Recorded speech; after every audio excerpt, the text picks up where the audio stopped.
8 a.m. on November 3rd, voters here in Boston braved the cold and COVID-19 to cast their votes. The last couple elections, the line's never been this robust. It'll be interesting to see how the numbers roll in.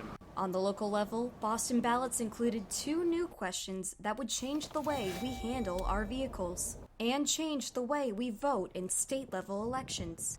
A vote for question 2 would allow voters to rank their candidates of favor versus using the one candidate, one vote system we use during the presidential elections. Here's how it works. Voters would get to rank their candidates in order of preference. Let's say 2 out of the 3 candidates are tied for the most votes. That would mean the third candidate would be eliminated. If I, for example, voted for the eliminated person, my second choice vote would not count towards one of the remaining candidates. The process will then repeat itself until the first of the remaining candidates to receive over 50% of the vote wins. I think it'll make candidates work harder, knowing that you could, it's not a winner-take-all situation.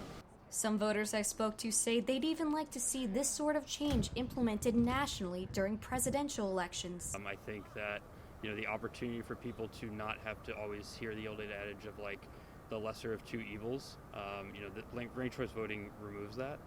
Right now, 14 states have either implemented or adopted ranked choice voting, with Maine being the most recent this year. On Tuesday afternoon, the Massachusetts Office of Campaign and Political Finance recorded over $9.9 million in contributions in favor of ranked choice voting, and less than $4 million in contributions opposing it. Some people who have openly opposed this potential new law include the state's governor, Charles Baker, and Lieutenant Governor Karen Polito. On September 20th, the 2 public officials released a joint statement to sfgate.com, saying, "At a time when we need to be promoting turnout and making it easier for voters to cast their ballots, we worry that question 2 will add an additional layer of complication for both voters and election officials, while potentially delaying results and increasing the cost of elections." Once the ballots are counted, voters here in the Bay State will find out if such a change would cause confusion or allow them to have more control over who they put in office next. Do what you have to do to stay safe, of course,